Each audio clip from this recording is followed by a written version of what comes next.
started. Go ahead. Okay. This is the February MBTA Writer Oversight Committee meeting. And come to order, first item on our agenda is public comments. Yeah, go ahead. So I have three comments, and I'm going to have to leave early for a DCR Draw 7 Park meeting at Assembly Square, so apologize for that. The first comment, I guess, is about that meeting. So this is about replanning of the Draw 7 Park across the tracks from the Orange Line station at Assembly. Sorry, did you say replanning or replanting? Replanning, which probably will involve replanting. But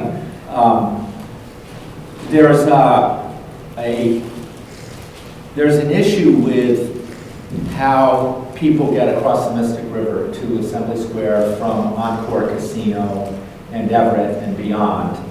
And the active transport advocates have long wanted the offer of the ped and bike bridge to be paid by Encore to proceed and to find whatever interim money is needed to stitch that bridge to the Assembly Square Orange Line station. And in fact, when we built that station, we asked the T and the project manager to put a bump out, which they did, so that there's a bump out right at the top of the main head house that can get over the tracks and connect there. It's more important now than ever because the Northern Strand is underway, which is a regional bike and ped and multimodal active transport path coming all the way from Lynn to that Mystic River waterfront across from Assembly Square. And the alternate proposal that's come out of Everett City Hall is to build a gondola from the Assembly Square T-stop to Encore and then to Everett City Hall, which would likely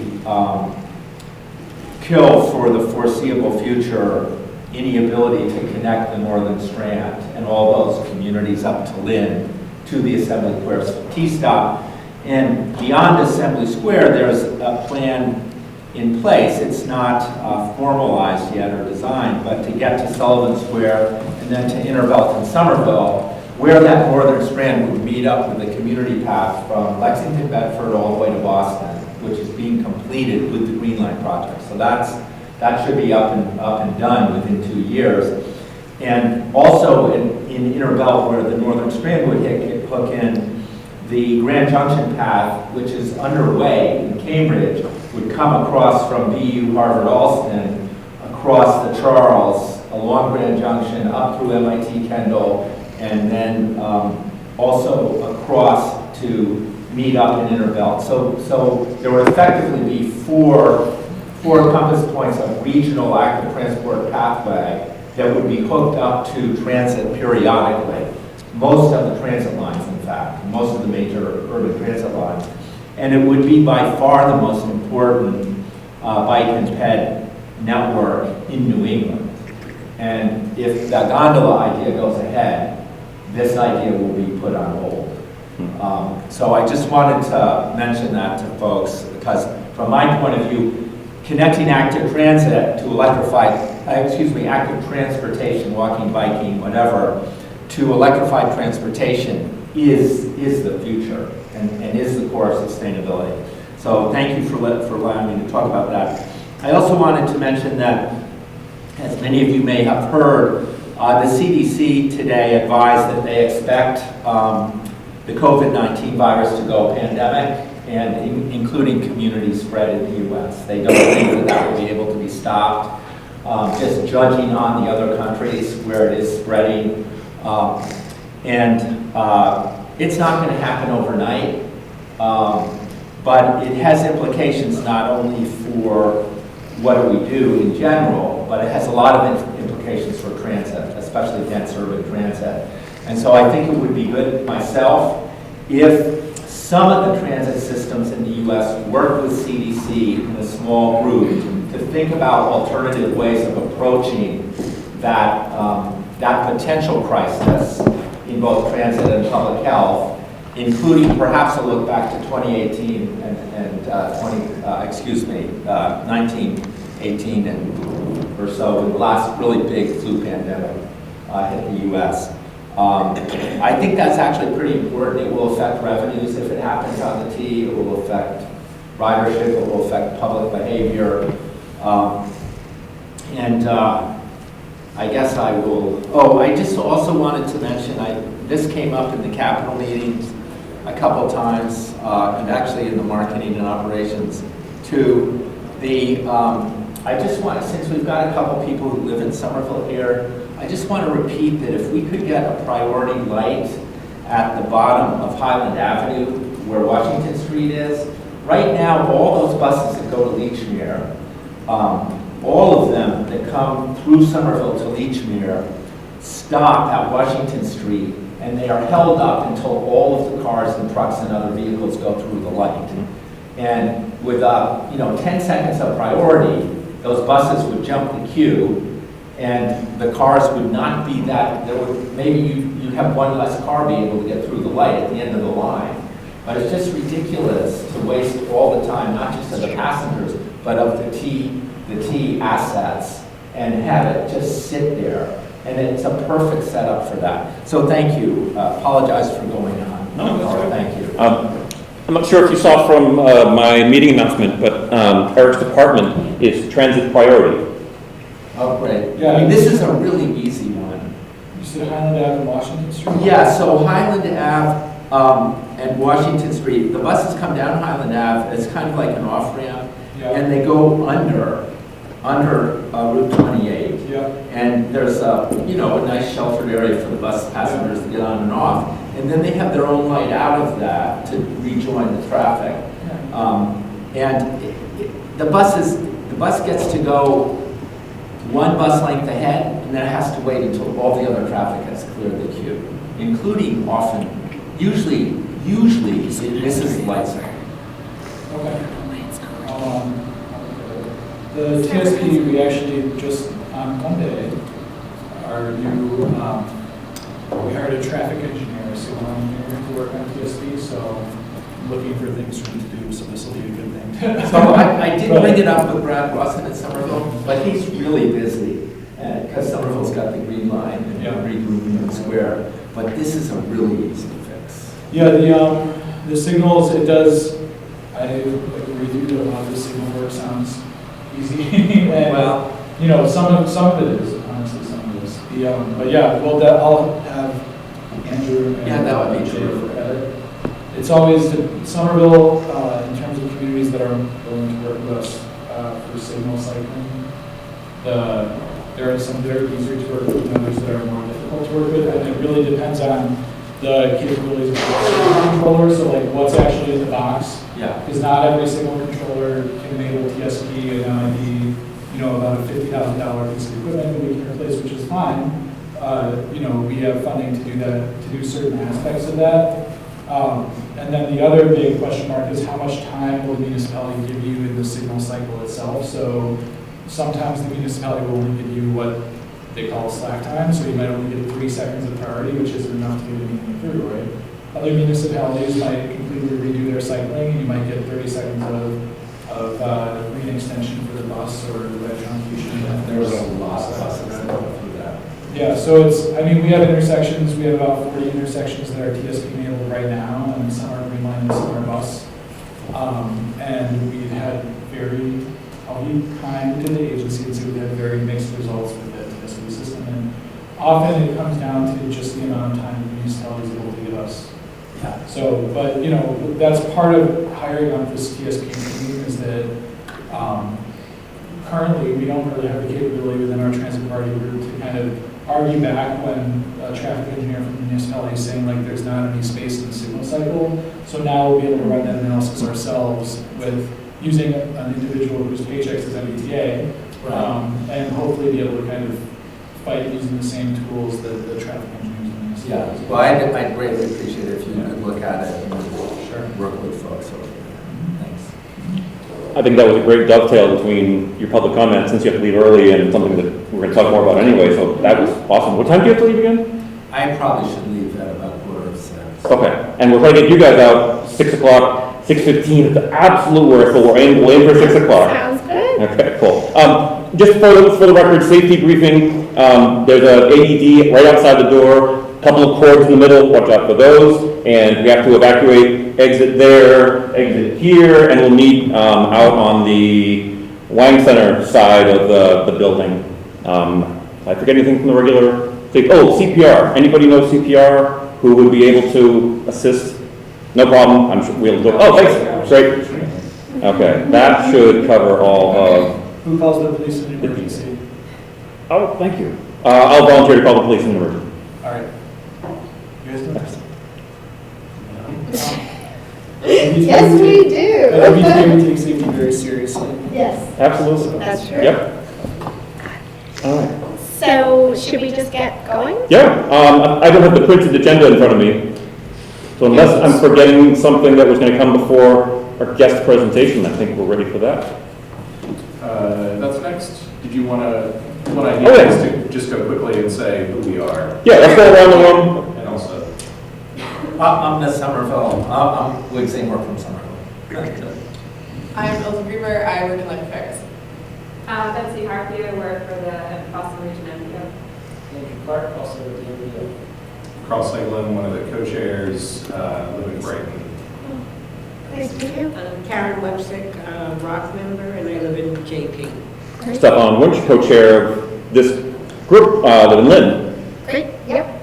And Stefan, I think, found out about this project from attending the last couple of our open to the public meetings, so. Don't forget to introduce yourself. Oh, yeah, so I'm Alexandra Markevich, I'm here from MassDOT's Office of Transportation Planning. Doug Johnson, I'm also from the MassDOT Office of Transportation Planning. I'm Eric Bergman, I'm the MBTA Director of Transit Authority. So all three of us are actually working on this project that Stefan asked us to come talk to you guys about. We can keep it pretty casual. Feel free to, ask questions throughout. We just have some slides here that we have presented previously to the public and just give a summary of the project we're working on in Lynn called the Lynn Transaction Plan. We'll go over a little bit of the stakeholder outreach that we've been doing, which I know is of particular interest to this group. Briefly run through the existing conditions. I don't think that's maybe as relevant to this group. Exactly. And then dive into the potential improvement strategies that we're hoping to document in this plan. Exactly, yeah. You put it in a nutshell, that's exactly right.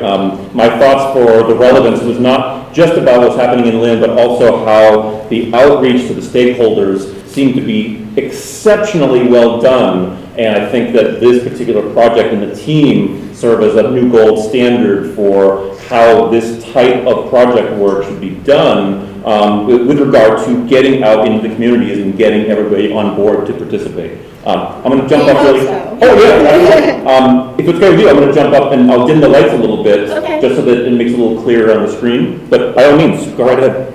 Yeah, so actually speaking of the stakeholder outreach kind of came out of our approach to Focus 40, which the concept for this plan also came out of our Focus 40. So many of you, I'm sure all of you are familiar with Focus 40. Okay, thought so. Good group for that.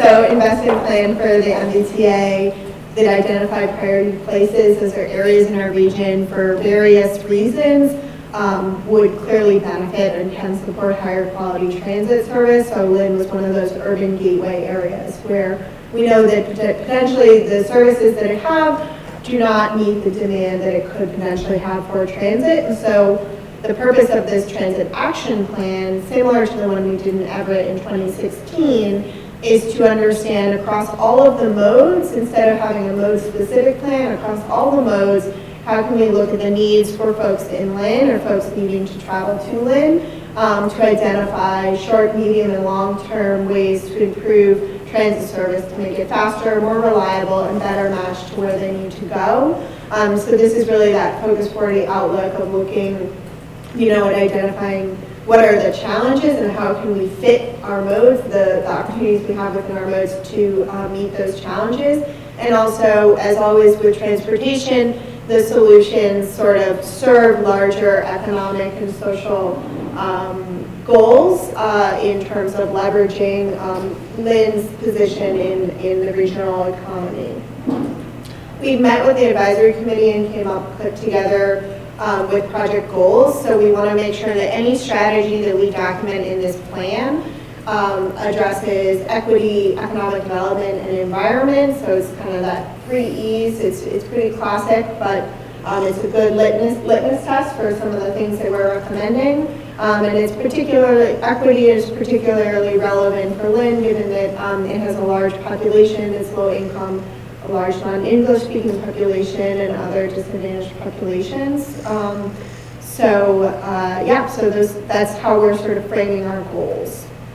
In terms of the project schedule, so we started last May or June-ish, and we spent about the first 2/3 of the project looking at the existing conditions. So assessing what are some of the challenges with existing transit service, but also looking more broadly at some of the challenges with transportation more generally.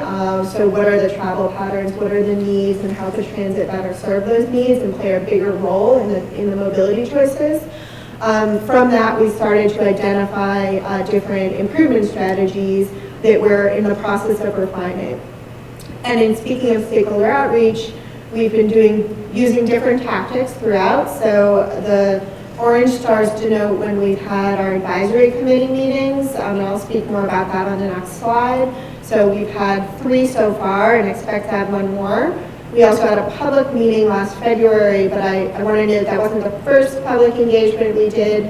We had a survey that was open to the public from September through November, or to kind of middle of November, and so that was a good opportunity for folks to engage, and they didn't have to show up to a public meeting in order to do so. That's kind of good. So I'll talk more about all of those features. First, for stakeholders. So we've gathered together an advisory committee that comprises the mayor, the legislator, the local legislators, Congressman Moulton sends a representative, and then several representatives of the business community and the local community organizations that are service providers or advocates. The way in which we formed that, I know you had a question about the way in which we formed that committee, was really just taking a look, I worked with the chief of staff for the mayor to understand what are some groups.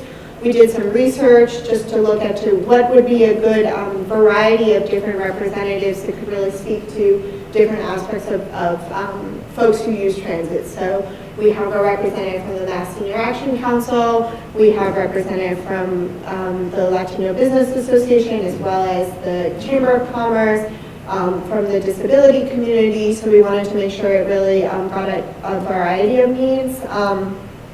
And then we, ran that work together with the city, essentially to solidify who made sense, based on their perspective as being on the ground there. They have a little bit more knowledge of all the local players, so they added a few, and then we were able to finalize from there. However, throughout the last summer, we also made sure to meet with a variety of other groups, including several city departments, and some of the advisory committee members individually, in order to have more one-on-one conversations about what are the challenges that they see for folks in Lynn. And so we learned a lot of things that, summarized at a very high level, but some of the more nuanced information that you might not get from just looking at the data. And then importantly, we also, Eric and I visited the MBTA bus garage up in Lynn to talk with operators to get a sense of what are some of the challenges that they see based on operating the system every day. So with that, we were able to get some insights and qualitative information about some of the challenges that we could match with our quantitative analysis. As I mentioned, we also did this public input survey. So the purpose of the survey was really to be able to understand kind of how people use the MBTA for people who use it, and then more importantly, what they'd like to see improved. We wanted that first piece of information so that we could slice and dice information about the improvements based on how people use the system. And we were able to get more than 1,000 responses, which was pretty great. We really leveraged our advisory committee to advertise it. So we asked all of them to, that was one of the purposes of the advisory committee, in addition to giving us feedback throughout the process, is to really be a conduit to their larger networks. And so we asked them to spread the word about the survey. We also sent out street teams or teams that would intercept people at bus stops and at, particularly at Central Square, Busway, to take the survey. I think we also did one day on a Saturday at Walmart, which we knew was like a really popular bus stop on a Saturday. So we wanted to get a kind of a folks that are using the system in a variety of ways. So we're really happy with that. And what we learned was really reflective of what we've learned throughout some similar survey efforts that we did in Focus 40. So in terms of folks who frequently ride the system, frequency and reliability, and as a rider myself, and I'm sure as riders, as all of you guys feel, frequency and reliability are really the top priorities. Though there's other priorities, including certainly fare costs. And span of like the frequency and span of service. And for folks who don't ride the system as much, something that also was important was the coverage of the service. And so this might make sense because if folks don't ride the system, maybe it's because it doesn't actually get them where they need to go.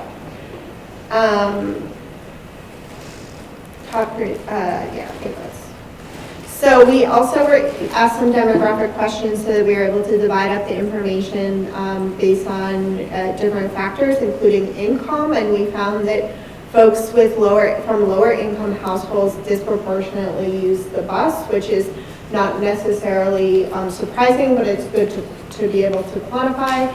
Folks who are from higher income households also use the bus a lot. It's actually the service that they use most frequently. But they also use... Don't ask me why I have it, but I have a laser pointer with me, so awesome. Feel free. You don't have to, but since I have it.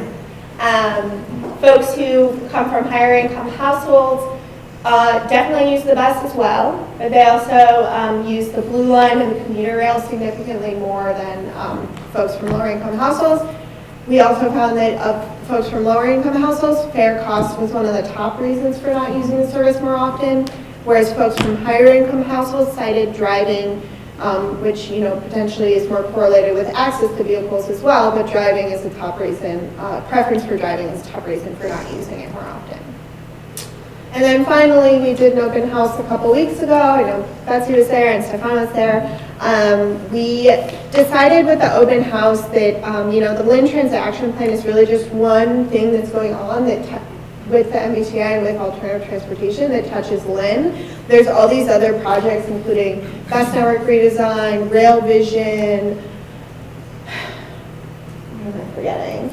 The ferry procurement, well, that's sort of within, but, and then the stuff going on with public engagement and fare transformation and bus network redesign, yeah. So there's all these other, and the commuter rail garage and station are getting rehabilitation. So there's all these other things that are actually going on that are relevant to Lynn, and we have a hunch that folks are going to come to a meeting and then they're not going to want to just hear about one project. They might want to hear about all the projects that are relevant to their life and their experience using the system. So we did it as a science fair style where we had boards, and I worked with folks across the MBTA to have them come and talk about their projects as well. So people could get a really thorough sense of like everything that's actually going on, not just like Lynn transaction plan is this one thing. So we had... I'm going to give you a shout out for that as well.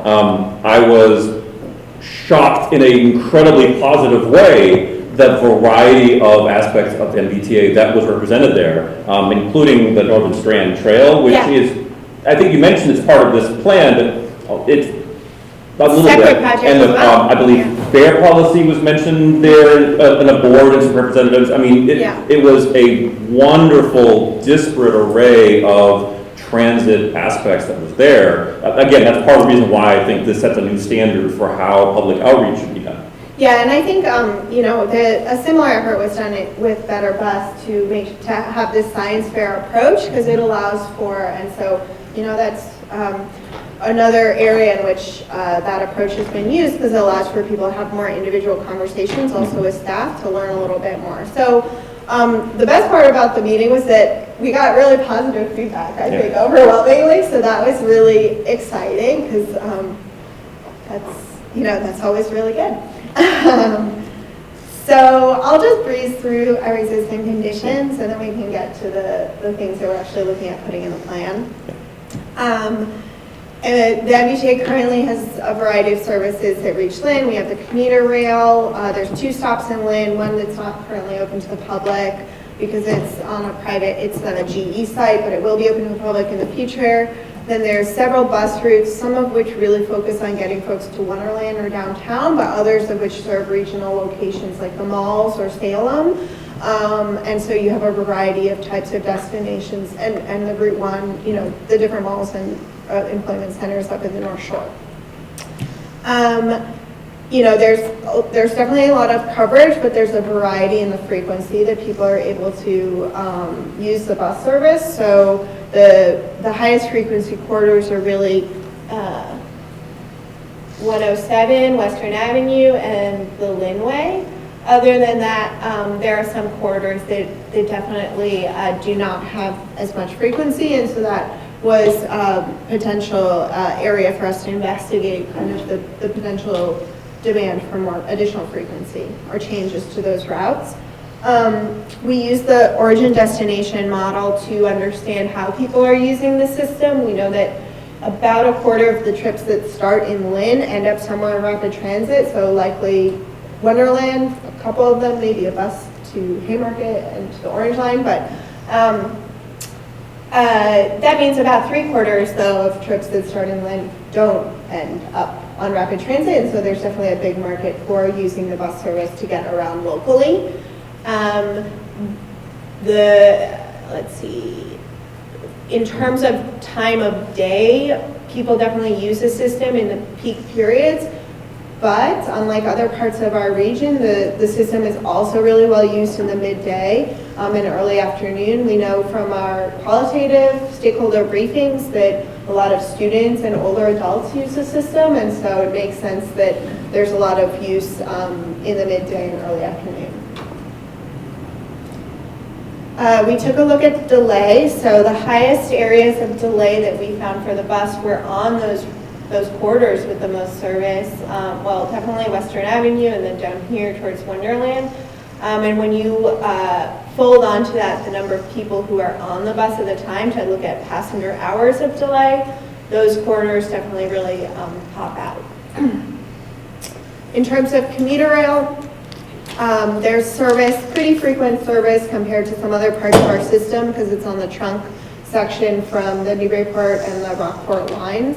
So it comes approximately every 30 to 40, even 20 minutes during the peak.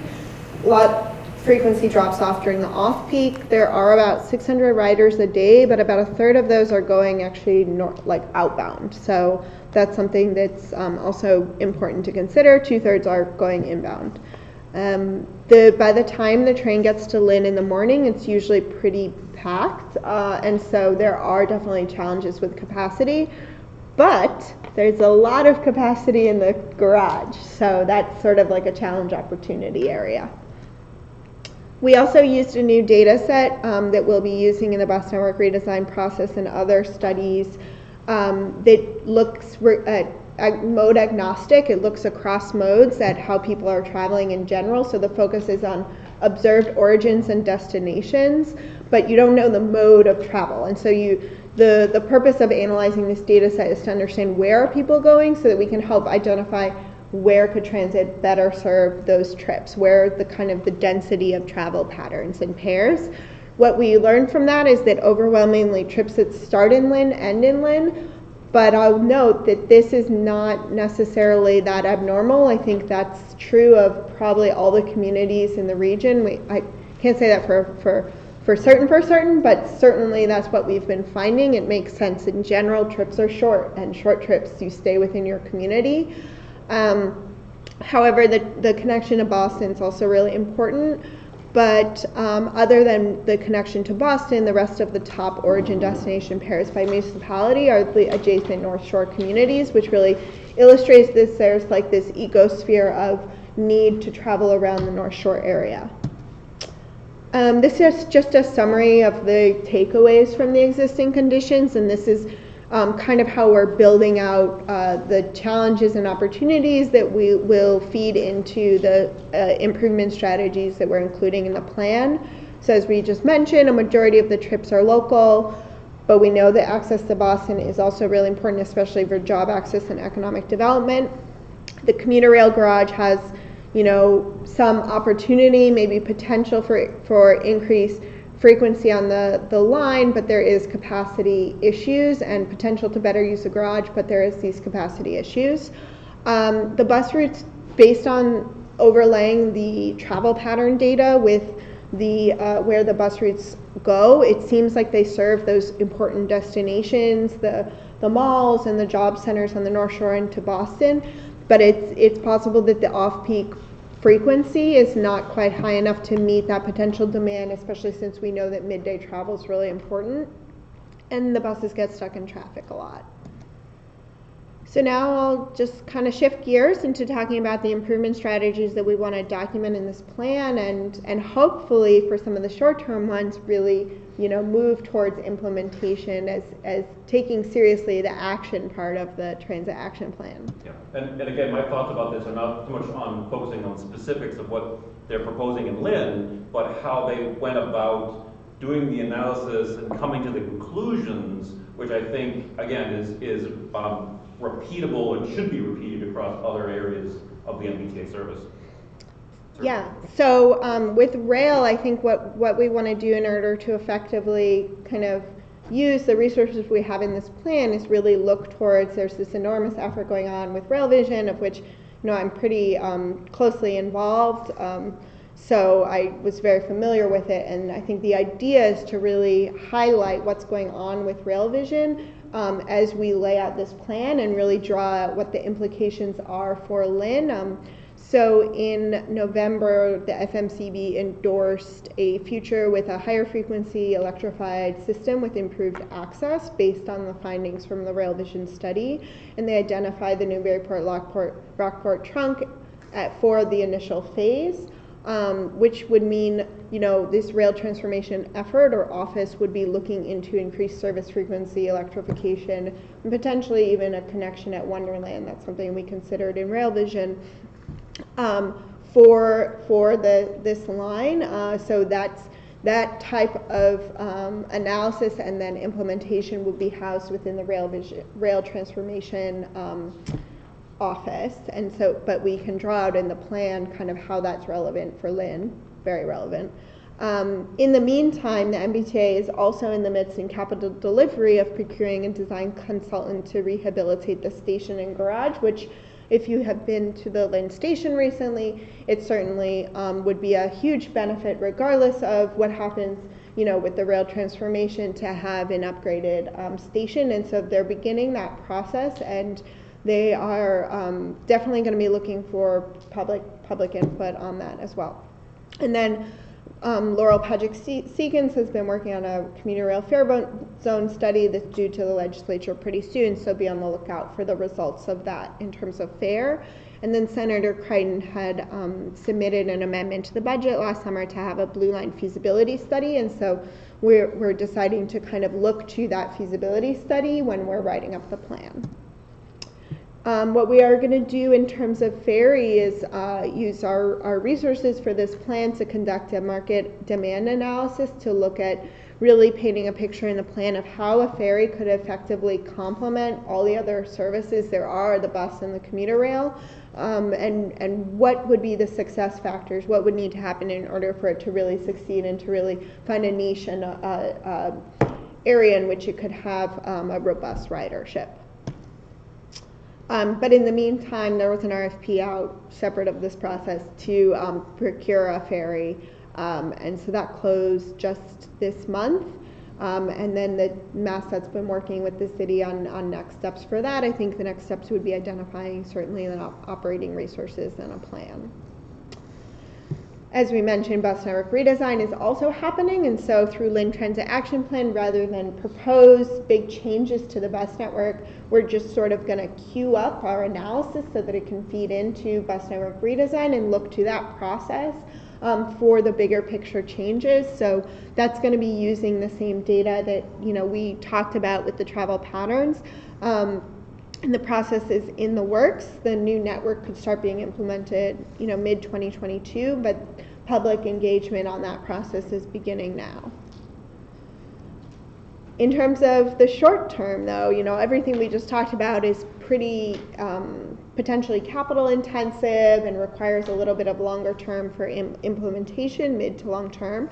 But in terms of short term, what we really wanted to focus the plan on is looking at opportunities for transit priority. We know that there's bus ridership all day long. There's delay, as we experience throughout the region. And as we found in other parts of the region, bus lanes are really the quickest way to improve the service in a tangible way, to improve travel time and reliability and attract new riders at a low cost, because they're pretty low capital intensive and flexible to implement. And we've also been finding that in terms of the pains of bus lanes, the parking impacts are easily absorbed on the side streets, and so that's kind of a benefit, is that we're really able to have it all on these corridors. So we just wanted to present to folks that there's successful projects in the region that have tangibly saved 8-10 minutes of people's commute times by having the bus bypass traffic, and so that's been really successful. So I'll actually turn it to Doug to talk through the specific ideas that we have for Lynn. Sure. And if I say anything that's incorrect, I'm sure Eric here will take it on himself to correct me. You sound like such a interrupting jerk. No, you're fine. But if I say anything wrong, please. So many of you may already be familiar with this and know, especially from the other bus lane projects that have gone in around the region. Most bus lanes can be fairly easy to implement, many with just paint. It typically requires a 12-foot dedicated lane. You can usually get that from taking away a travel lane or a parking lane and narrowing down the travel lanes on a lot of corridors. In some cases, curb modifications will have to be made, and I'll talk about that in some of our examples. But it's obviously a collaborative process between municipalities and the MBTA, specifically Eric here. So you'll remember the maps that Alexander showed in the beginning of the presentation that showed where the highest delay was for riders. It's basically on 3 of the main corridors. This is 107 Western Ave right here, Common Street, and then the Linway. So we thought, let's see what we can do for bus lanes on these corridors, see if we can improve reliability and travel times along there. These are corridors that already have a lot of service and high ridership, but obviously the buses are getting bogged down in traffic. So along this corridor of Western Ave, there's usually 8,000 to 9,000 passengers on a weekday. Can make up 40% of the corridor users during the peak hour. So we thought the ridership on this corridor is spread out throughout the day. It's not just in the morning or in the evening. So the best option would probably be to have all-day bus lanes. They would be curbside. They'd be replacing the parking lanes that currently exist. And there'd be a couple minor curb modifications that would need to be made. But this would be similar, if you can picture, actually go back. This would be really similar to the Broadway bus lane in Everett in terms of the design. Except it would be all day. Correct. The next segment is Common Street. This is one where we're coordinating with the Northern Strand project to see how we can interface the bus service and what they're working on for the bike path. The ridership is not as high as Western Ave. You can see that Western Ave, a lot of bus routes use that corridor. Obviously not as many peel off on a Comm Ave here, but it's a really crucial connection to the commuter rail garage, where a lot of service stops and lets people transfer. So we think it's really important to have bus lanes on this segment as well. It is important to note that along here, the parking impacts would vary, and it really depends on what the ultimate design would be like. So Common Street, there's a big park in the middle of it, if you're not familiar with it, and the streets on either side are one way. On the northern side, the street is much wider, and there'd be far fewer impacts to parking than there could potentially be on the south side, but that's something that we're still working on in our design. We haven't fleshed out all the details of that yet. Let's go to the slides. And then the last one is the Linway. If you're familiar with the Linway, it's 3 travel lanes in each direction, going down to 2 travel lanes in each direction once it gets to the General Electric Bridge, right here, and into Revere. We've been working with the Department of Conservation and Recreation, who own this road, to come up with a new design for it. The city of Lynn has expressed their displeasure with the Linway being a barrier to pedestrians. The Linway is really, it's a highway that separates the city from its own waterfront. And the uses along it, the land uses, are all really automobile intensive. But basically all of the parcels along it are going to be redeveloped into mixed use developments in the near future. There's a massive development going in next to Riverworks right here, and then there are a couple on the south side here, and these are just the beginning of the wave of development that's going to come to this area. So we're trying to get out ahead of that and improve bus service along this corridor so that people that move into those developments don't have to bring a car with them and don't have to be car commuters.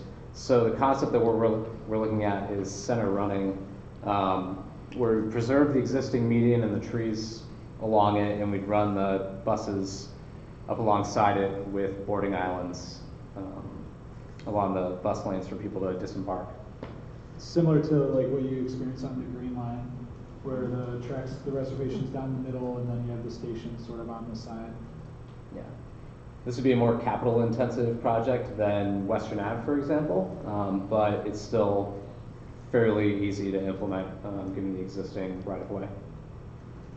I have a couple comments on the corridors, if I can just jump in. Yeah. Yeah, you can have the pointer too. Oh, thanks. So, oh, great. Okay, so one thing I think that's interesting about Linway or Western Ave is that we try to think of this in terms of the percentage of people who are on the bus who are on the corridor. So often that helps us make the argument a little bit better when we're saying like, well, 50% of the people are on the bus, why aren't 50% of the lanes available to the 50% of the people, right? It's a more equitable distribution of the roadway. Western Ave, I think another key piece of the Western Ave project is that, or concept, is that the bus garage is on Western Ave, the Lynn bus garage. So what you get is kind of like a bonus time savings because all the vehicles that are deadheading, they're traveling not in service to start a trip or to end a trip that's in service. They also get the benefit of the time savings. So for example, when I was the Lynn district planner, the old deadhead time from before I was there between Wonderland and Danvers, not sure why we're deadheading between Wonderland and Danvers, was 15 minutes. And there's no way to make it from Wonderland to Danvers in 15 minutes in a car, let alone in a bus. So we increased that deadhead time from 15 minutes to 45 minutes, which was the average time that we saw. And that's 30 extra minutes of the bus just driving, not in service, where you could have used that for other times. So the 12 minutes that you save here, if I'm giving the bus, say, 25 minutes to get from the Saugus River, near where the garage is, to Central Square, maybe I can give it 15 minutes instead because I have 12 minutes of time savings from the bus lane. So that means that extra 10 minutes can go back into adding more revenue service that people actually care about instead of seeing a not-in-service bus going to or from where it's starting its route or ending its route. And then, Were you going to talk about the next one? Yeah. Because I was just going to mention, we also did a parking survey. So we went out and at the open house, we actually had boards with a lot more detail. The presentation was just the overview, and you were intended to go to the boards to get all the detail. But the parking survey helped also show us that, despite potentially perceptions, there is a lot of parking available on side streets that seem to be adequate to absorb any impacts of taking away parking. As from the bus well lane. as off-street parking, surface lots. Oh, yeah. Or really a lot of surface lots. Now, these next two are interesting because, as Doug mentioned, it's fewer riders than on Western Ave, right? But these lanes on North Common and South Common are so wide that it turns out on North Common, we can fit a bus lane in without touching the parking and without touching the two general traffic lanes because they're like 16 or 18 foot wide lanes. They're like stupid wide. So that's the technical term. So that would be an example of a parking offset bus lane, similar to what we have on Brighton Ave, where there's street parking on, wait, do we kept parking on Brighton Ave? I think so. Yeah, there's so many, it's good, there's so many projects, but it's bad because sometimes I get confused. So on North Common, it would be a parking offset bus lane where you still have street parking, potential curb extensions to meet the bus so it can stop in the bus lane. And you can still have 2 lanes of general purpose traffic. And then on South Common, depending on the Northern Strand design, as you mentioned, it could be removing the parking on South Common because we're also accommodating the 2-way Northern Strand facility that's off-road. How are you going to prevent automobiles from using the bus lane? That's a great question. So there's sort of, I don't know if I'd call it research, but the body of work is the most effective approach is automated enforcement and red paint. So we can use red paint. There's a bill working its way through right now, which I think they're actually going to vote on tomorrow or Thursday. Senate. What's that? In the Senate, I'll be. In the Senate. That is addressing the automated enforcement question. And it's not exactly clear what it covers, to me at least. It's but I have people who are working on figuring out what. Cover bus lane enforcement as well. Yeah. Cool. So it's for both wayside enforcement and on-vehicle enforcement, but the question that we had was whether the on-vehicle enforcement only applied to school buses specifically. Only school buses. Right. So it's wayside enforcement as long as it's paired with a red light camera, which is workable. And it's on-vehicle enforcement, but only for school buses. So we're kind of getting to that. We're getting to where we can maybe address some of those other enforcement issues because you're right. Right now, it's just relying on the transit police, which are spread very thin across the entire system, and the municipal police, which really varies from municipality. So for example, go ahead. I understand though that the silver line, people call it the silver bus because people go right in the bus lane. Yeah. Well, that is an issue that we have that we're really trying to work through with enforcement. Specifically, other cities have had a lot of success with automated enforcement in addition to the paint. One of the issues with the silver line is that the paint has worn off, but we are repainting silver line. I think it was, no, I disagree. I think from the get-go, cars were using it. All right. And I was going to wait to the end, but now we're on this kind of topic. I applaud the efforts, and I see the direction going in, but I tend to be on this committee a skeptic on bus lanes as well. They're kind of like the magic solution. Rather than really finding a solution, we're like, oh, let's throw some paint down, and look, we solved the transit problem. I understand balancing that with a practical solution. Like, you have to do both, right? You have to make big bets on strategic infrastructure changes, and at the same time, do what you can with limited budgets to take advantage of the space or wide lanes or what have you. But I think the enforcement's a really interesting one. I am interested in I should be more familiar with this, the idea of automated enforcement. Yeah. Because I just think it's never been. I have the same. I used to work in downtown, and I saw Essex Street the day they painted red, and I saw cars using it. It lasted for a couple weeks, and then just gets a little dirty, and that red kind of fades, and people just kind of forget about it. Since we first did the Silver Line in the South End and Essex Street, there's a new material available that we've been using instead. So those two projects that you mentioned were paint, and it has a pretty short life, especially with our winters here. So now what we're using is it's like an aggregate material. So in the city of Austin, it's called Ruby Lakes. It's next to the Federal Reserve. Yeah, that's a brand new implementation of that. Yeah, so the way it is it's actually a bunch of glass beads, and they put down an epoxy, which they basically lose the beads to the pavement, and then they come over with heat, which basically melts the glass down into the pavement to like permanently die at rest. So that's supposed to last 10 years as opposed to 1 year, but we'll see. Just to your point about kind of big capital projects versus bus lanes, I don't think that what we're trying to say with the Lynn transaction plan is that it's an either or, but you know, first of all, what our data. No, and I appreciate that. You got to do both. You got to like. Yeah. You can't bet the farm on things that are going to take 20 years to do. You need solutions now. I like the mix. And I think, you know, what we found from the data is that people really need to get multiple places. And so the rail provides a great connection to Boston. And, you know, I think Rail Vision's going to, or rail transformation, or whatever we're calling it at the time, is going to do, you know, has the potential to really unlock a lot of that connectivity. But we know that everyday people in Lynn, where they actually need to go, is the malls or the other employment centers on the North Shore, or to run to a hospital, or to run errands in Salem.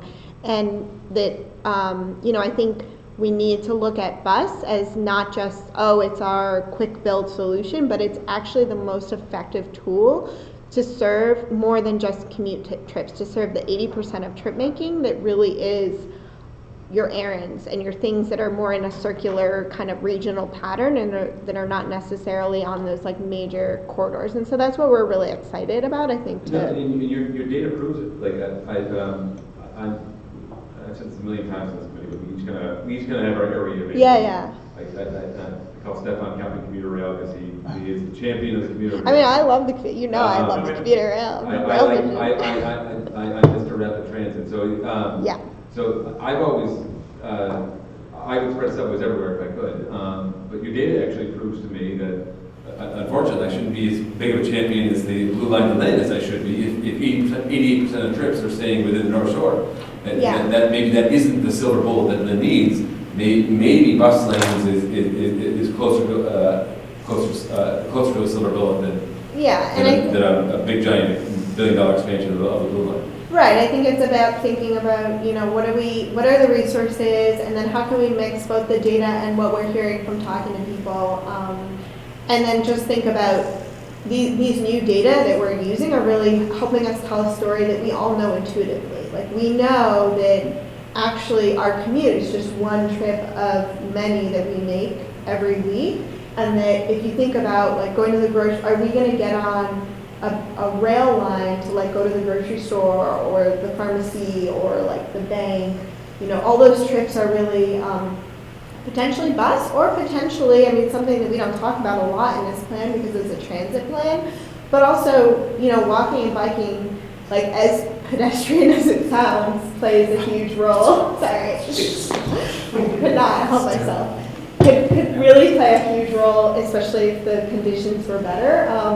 In converting those trips, and we know other research has shown us like commuting is really like less than 20% of personal individual trip making. So I know it's kind of like, it's hard when we are within the weight of history, of a long history of discussions about major capital projects, not just in Lynn, but like all over the region. And so we have to be sensitive to that and understand that all of these features play kind of potentially an important role. The other thing, it's cool thinking about that, yeah. When you were talking about data, I thought you were going to go one way and went the other. I thought you were going to talk about, you talked about how it's the trip origin destination data that is maybe what is making you think outside of the skeptic box, but I thought you were going to say that the bus lane data supports. No, I love that data. So that 40% of the usage is if you do it on a per person, or per traveler, as opposed to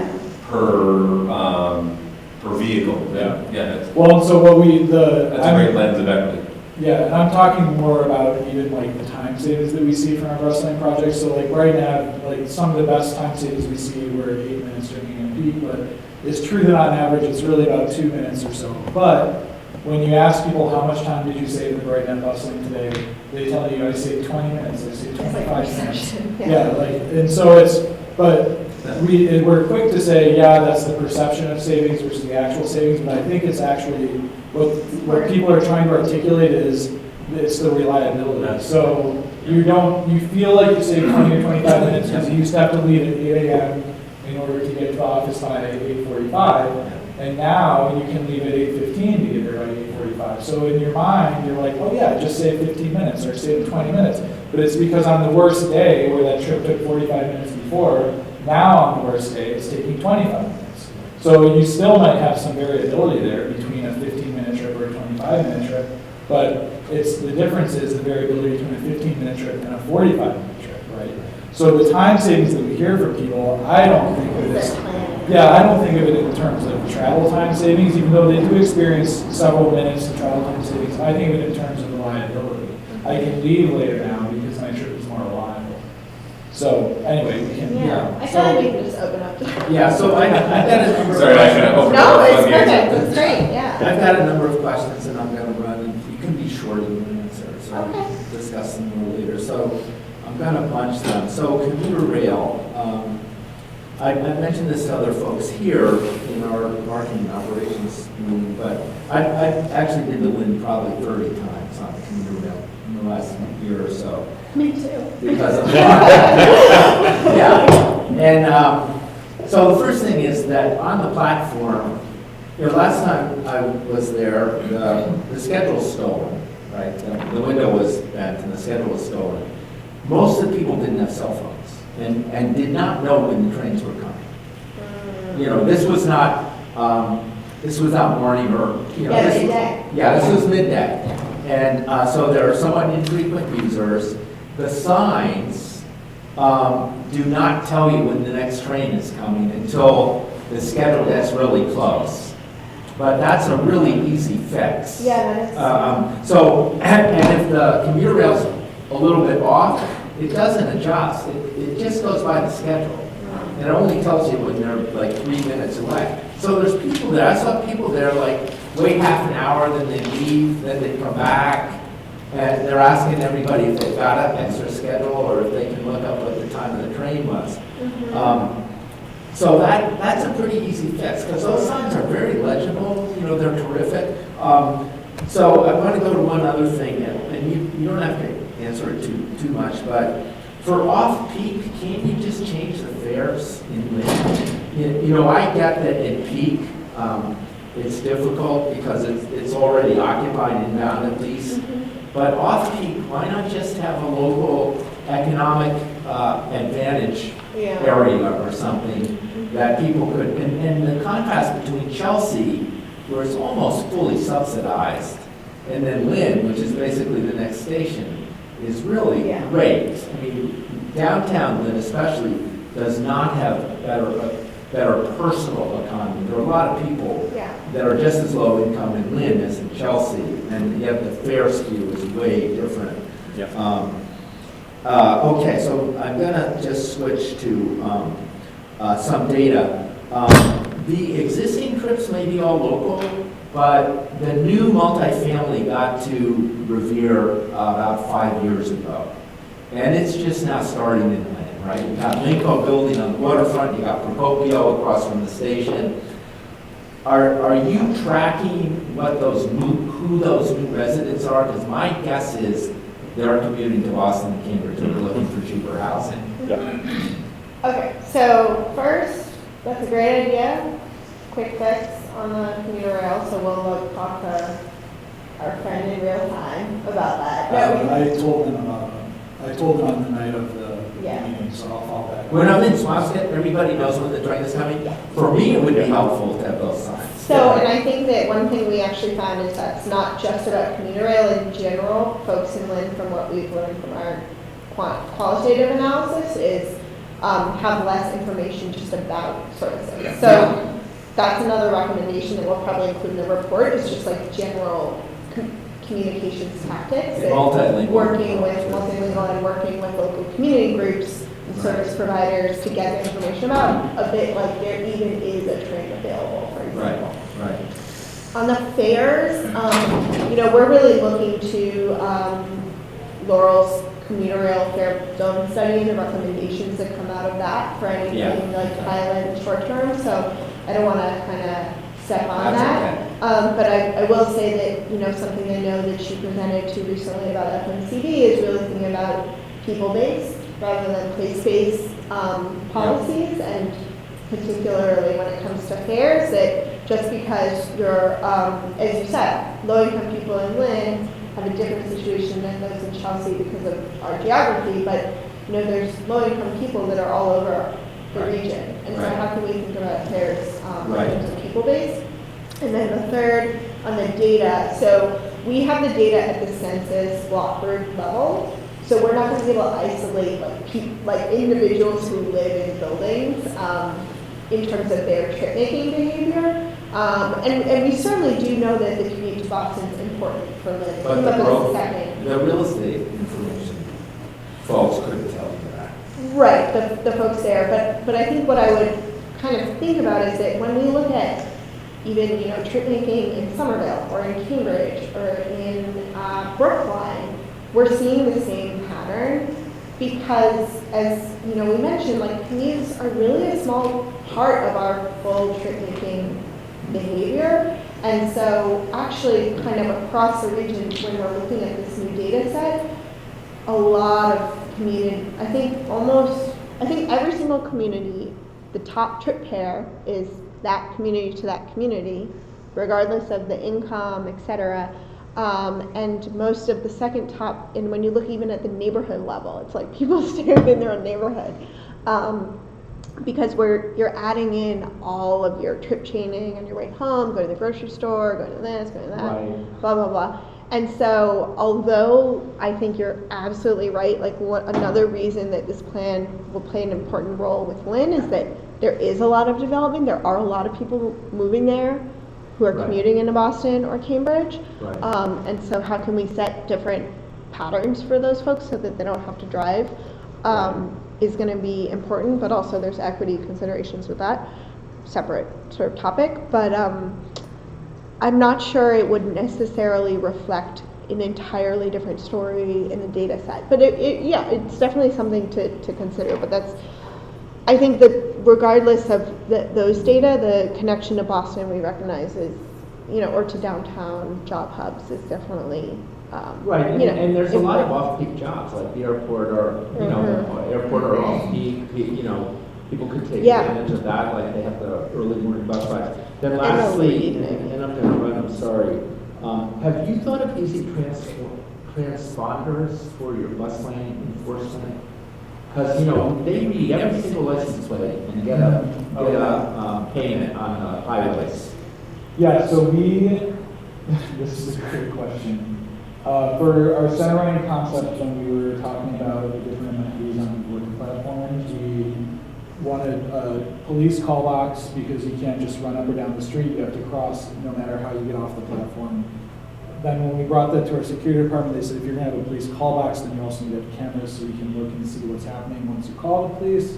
We're still kind of working through all that because we don't totally feel comfortable putting like cameras at neighborhood bus stops, right, even if they're in the middle of the street. But one of the things that the security department said was you should put a license plate, reader, transponder, whatever, on the platform. So we kind of went down with that a little bit and found that we actually, I'm not sure how the Easy Pass transponders and readers work or what the like wayside equipment looks like. But what we learned was required is it's a separate camera system and a security system, and then it needs a separate like box, like a signal cabinet that stores the information and processes the information, and then it's retrieved or it's transmitted. And for the center running platforms, at least, we just don't have the space on the platform for the extra equipment because we're trying to accommodate the ADA landing zones, the shelter, the benches, the real-time screens, future automated fare collection equipment, in addition to the other potential security equipment or call boxes. So what I would expect would be the situation with a different configuration and non-center running bus lane is that it would probably be hard to find that space on the sidewalk, which we also don't own, similar to the center running platform. So that's all to say that I think there's probably better technology that takes up less space that we could use, and if we can either, we have an on-vehicle enforcement pilot going on right now that is reading the license plates using the cameras that are already on the buses. I think we have 25 equipped vehicles. Though we're not legislatively enabled, we're not legally allowed to ticket, we're seeing if that technology is working Yeah. And then once we're hopefully allowed to. And you talked to Mass Highway about, to their crew that does the transponder cameras? We haven't, because we have these other promising technologies that I think will be easier to implement, we haven't gone down the transponder route yet, other than the little engagement we did with our security department in terms of the center boarding platforms. I think the other, with the wayside enforcement, it seems like it'll work its way through the bill. I think that's a piece of equipment that the city can maintain, because depending on kind of what the final text of the bill is, it ends up being a highway trust revenue item. So I don't think that we, especially if it's like a city wayside piece of equipment that's a static enforcement camera, I'm not sure that we would want, I think we would probably want to rely on the cities to maintain that piece of equipment instead of us. I don't know, I think the highway transponders work pretty efficient. Yeah. But I think, so, I appreciate the suggestion. I think it's interesting. I just feel like the highways probably have more space available for the additional equipment, but maybe it's less equipment than what our security group told me it was for the center platform. They say the Mass Pike in like 1 week. Yeah. But I mean, again, Thanks a lot. the Mass Pike is a very, as compared to a bus route, the Mass Pike is a very controlled area with wayside availability. Well, they just do it overhead. Yeah. Like the stanchion. Yeah. Yeah, could be interesting. So, yeah. Anyway, Thank thanks you. a lot. So Yeah. I wrote down the intersection I mentioned. Other thoughts? Thanks. Well, first I wanted to check, it's almost 6:15, and we wanted to honor your time. I know I have questions, but I wanted Yeah, to. go for it. Yeah, Len's on the phone, and he wanted to also get a question in, but we can. Let's start with Lynn. Okay, Len, I'm assuming that you're still on the phone and you can hear us. Do you want to speak right up?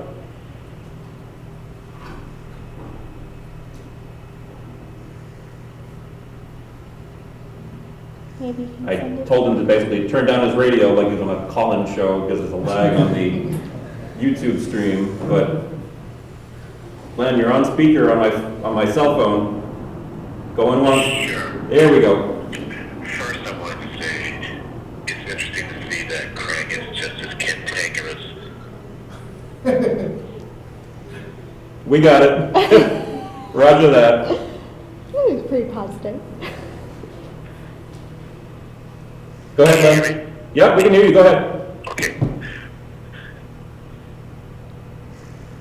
Yeah, Len, focus on your phone, not on the YouTube video. When I'm not there, I thought I maybe brought out the worst of them. Anyways, about about the car trips, what percentage of them are less than a mile? And do you happen to know? I do. I just read it in a memo that I reviewed, and it's escaping me, but not less than a mile. I have the number of trips that are less than 2 miles, and it is a very high percentage of trips that start in Lynn. I don't want to say a number because I don't know exactly, but it's a big chunk. So when we are doing the analysis, as we move forward in the analysis, we've actually taken those trips out, because trips that are under 2 miles, it's going to be extremely challenging to make the transit competitive on that. You'd have to run a bus like every minute in order for it to make sense for you not just to walk or bike or potentially drive less than 2 miles, just because of the when you factor in the wait time, the walk access time, and the frequency. It really is hard for transit to be competitive on less than 2 miles. So as we move forward in that analysis, we've taken those trips out. I think that's an area where it'd be amazing to see the city of Lynn focus on walking and biking as solutions. But it is a very high percentage. I want to say 80, but then I don't want to say that because what if that's wrong? But it's something very high. For less than 2 miles. And do you have another question, Lynn? Yeah, Len, is that it, or do you have more?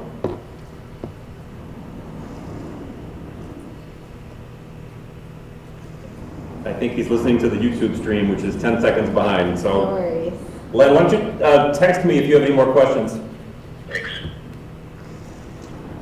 Can you say a little bit more about the enforcement pilot? Okay, Because I know I do that- have, I'm kind of following up on that. So I guess what percentage of car trips, I guess, are less than 2 miles?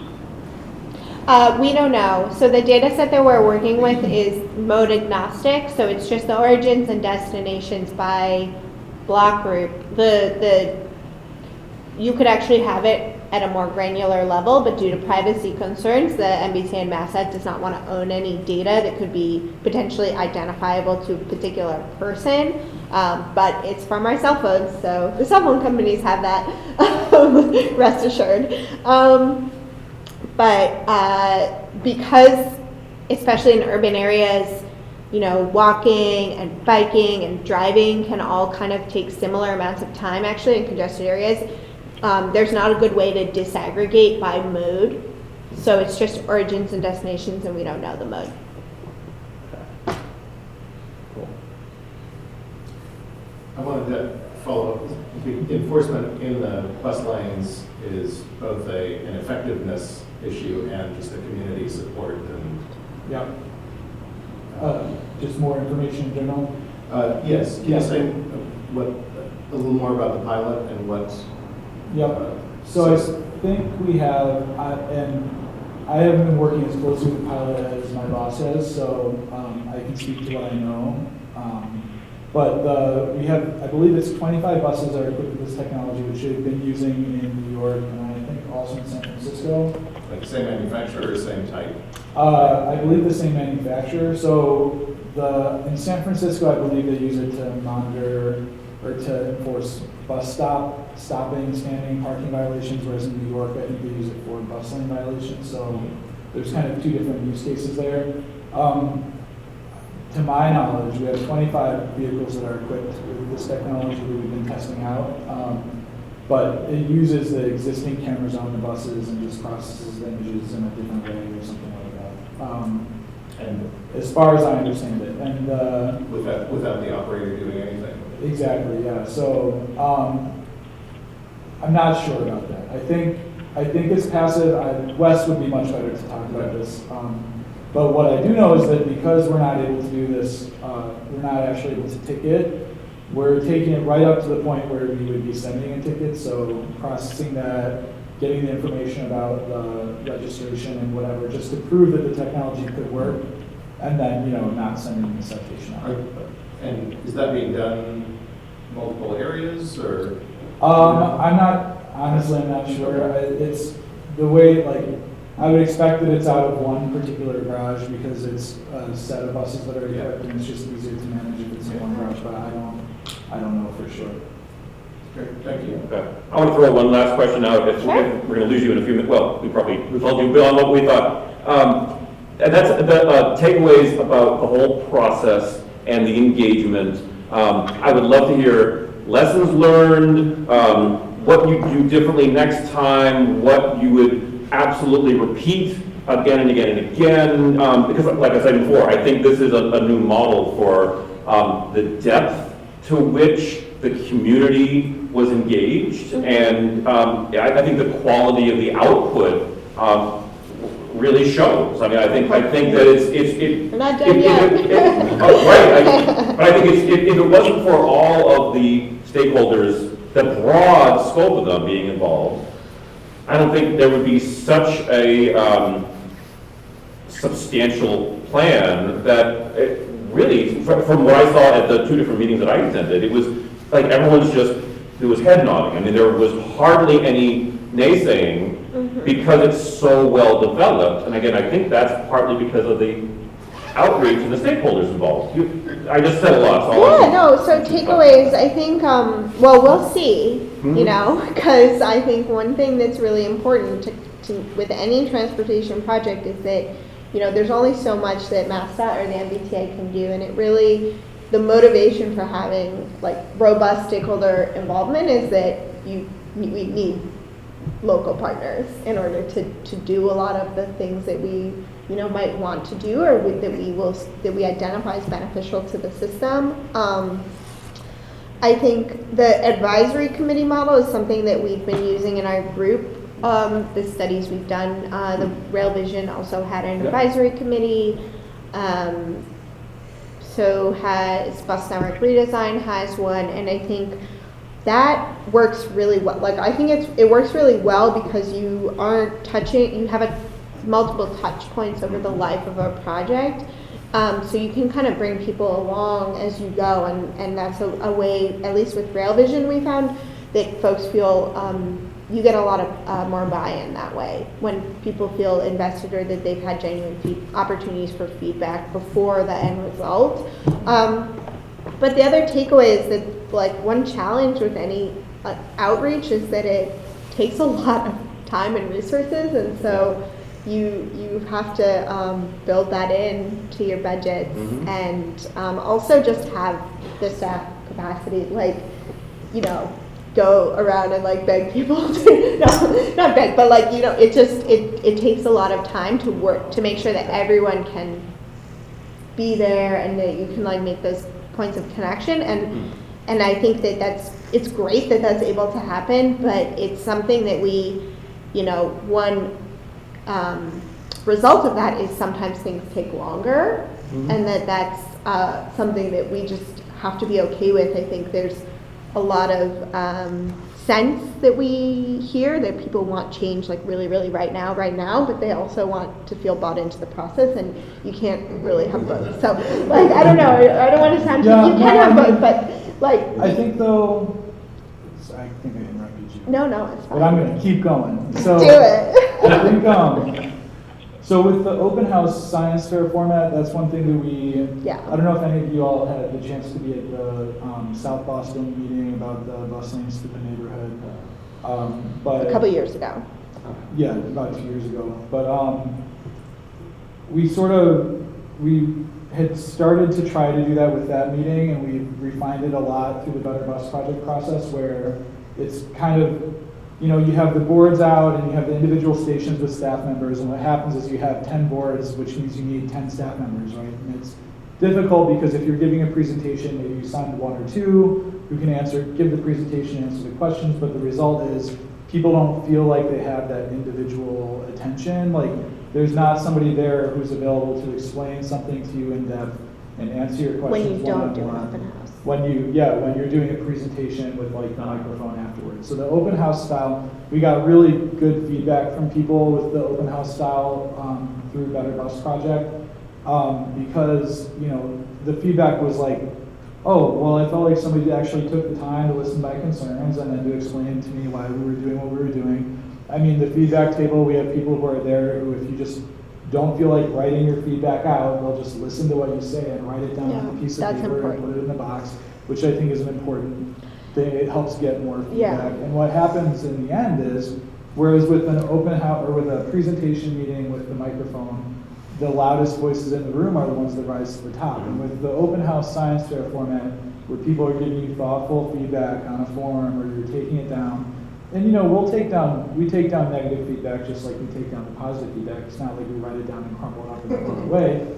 But I would say that we get significantly more positive feedback in the open house and science fair forum, because people don't, you know, if you're for a project and there's been 10 people who stood up and screamed into the microphone at the presenter, you probably don't want to stand up and be like, oh, I actually think this is really great, because you're afraid these 10 people are going to start screaming at you, right? Yeah. So you kind of alleviate a lot of uncertainty for people, and, you know, there's people who just don't want to talk into the mic anymore. Yeah. So I think that's a really good shift that we've made in terms of stakeholder engagement, where we're focusing more on being able to explain one-on-one versus expecting people to absorb it through presentation. Yeah, so definitely advisory committee, open house style, and then the survey putting resources to meeting bus riders where they are and commuter rail riders where they are is really important to get actual riders to respond to surveys, because you know,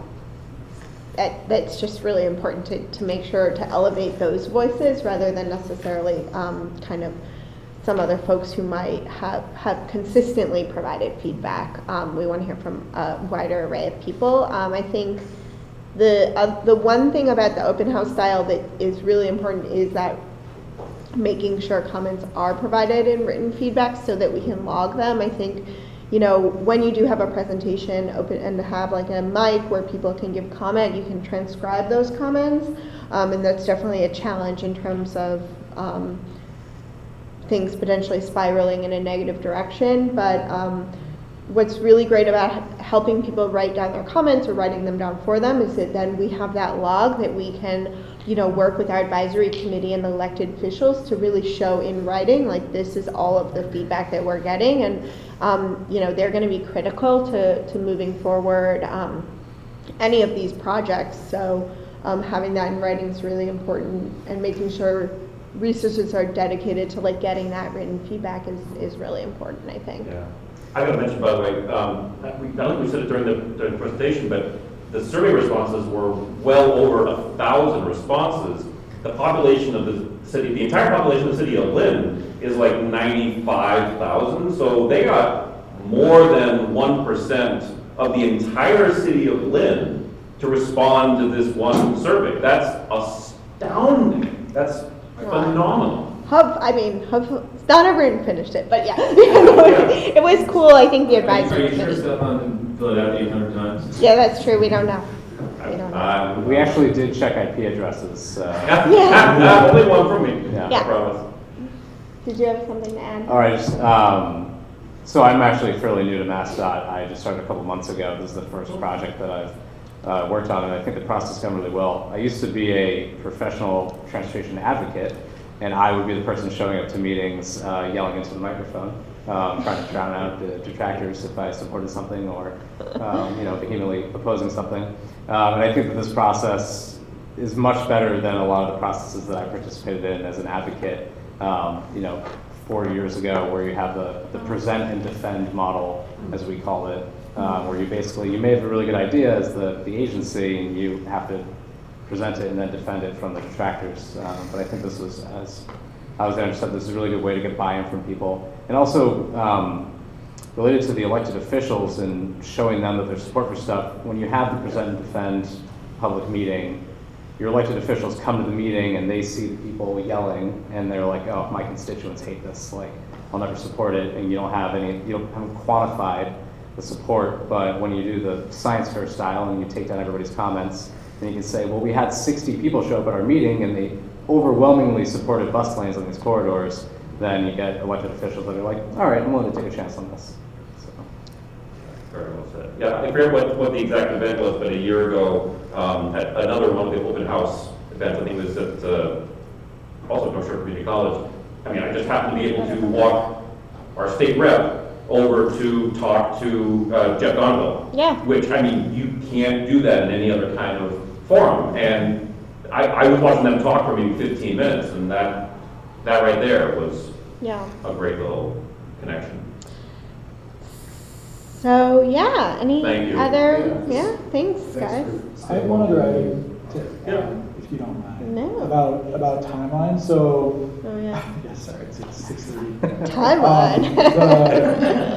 So we are, one of the things that's really great about the current climate within MBTA and with municipalities in the state is that we're on an accelerated timeline for these projects. So because we have funding available to complete the projects, and because kind of the stars are aligned right now, in a lot of cases we're able to deliver projects within a year. So, I think the outbound side of right now. Transit priority projects, not like Real Vision. When I say projects, I mean bus lane projects, like specifically bus lanes. So, like, for example, Western Ave it would be like a 9-month situation. In fact, maybe we could even get Western Ave in this summer, but. If the municipality agrees. So that's the whole thing, is like, for example, maybe you know, Chelsea, their council is supporting a bus lane pilot on Broadway. We have been ready to do a bus lane on Broadway for a while, 3 years or 4 years, before I was elected. But the council didn't agree to it. So now the council agreed to it, and we'll be installing a pilot this summer. So it took 4 years to get the buy-in, but then we're the faster piece of it, where we're like, we can design this and build it, in this case, within 6 months. So that's why it's critically important for members of the public, for municipalities, and for us to do our due diligence so that we can build those relationships with these entities, because we have money available to build these projects, and we have, on-call design contractors, we've got public engagement people, we have the pieces in place. It's really the municipal agreement in order for us to move forward. So it's great. I mean, it's really good. It's just that that is one piece that can hold us up. So, Thank you Thank so much. you. And thank you again for staying so late. oh, our pleasure. And I'm just going to turn this off. Thanks, Elizabeth. All up to the rest of the. Yeah, no problem. Yep, and I'll let you continue to guide the agenda. I'm going to move a camera around for a second so we can see you guys. So next on the, Yeah, thank you. Yeah, keep up the great work, seriously. This is spectacular. I'm sure we'll see each other. so next on the agenda, we're running a bit behind, is subcommittee reports. Can someone talk about this, capital investment and finance? I can keep it brief because we had 3 meetings, so it was really more about conversations at the meeting. There was a discussion about the MBTA's transit asset management program. There's a set of presentation slides given at Yanko's February 6th meeting. That Lynn was at that meeting and he sort of gave some of his high-level overview and big takeaways. The transit asset management program establishes and monitors performance measures for rolling stock, non-revenue vehicle equipment, facilities, and fixed guideway infrastructure. And it's mostly just looking at the age of these facilities as a sort of ballpark way of figuring out the state of things there. One thing Lynn mentioned was that the T was ramping up purchasing of buses. We're going to get to buying 100 per year. That will bring the average age of the vehicle fleet down to 8 years. And they have a useful life of 12 to 14 years, so that's a pretty good target. The purchasing of new orange line and red line cars will bring the average age down of that vehicle fleet. They have a useful life of 31 years. But I recommend sort of digging up that slide set. I thought it was pretty interesting, and it really gives you a good overview of sort of the state and good repair of the system in a sort of high-level way. So that was an MPO? That was the MPO's February 6th meeting. So if you go to the MPO's meeting calendar and click on that meeting, all of the links will be there in the front of the slide deck. There was brief discussion about the state's Joint Committee on Transportation. I get the sense that we sort of want to keep an eye on some of those things. Ryan had put this on the agenda and it was not in attendance, so we weren't really sure what was his sort of vision is with that, but I think he just wants to keep tabs on them.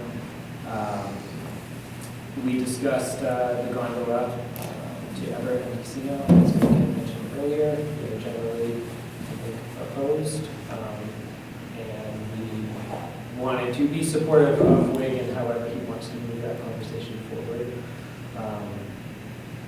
And then the last thing I have is just sort of follow-up discussion on Chairman Aloisi's post-FMCB MBTA government. We're generally in favor. And I think we have some ideas brewing of ways that we might add to that. But we're going to continue to have that conversation and we'll report back. Thanks. Thank you. You're welcome. I did take some notes, I just realized, even though I was on the phone and it was hard to hear. Let me see if I can pull them up really quick. Yeah, for Marketing, Communications, and Operations Subcommittee. If you guys want to start sharing what you have from memory or from note-taking while I'm pulling this up. I was only on the phone for our first hour and couldn't hear very well because of the audio quality. But there wasn't much after that. Okay. I have down that there was quite a bit of discussion about the operations and the impact and what's going to be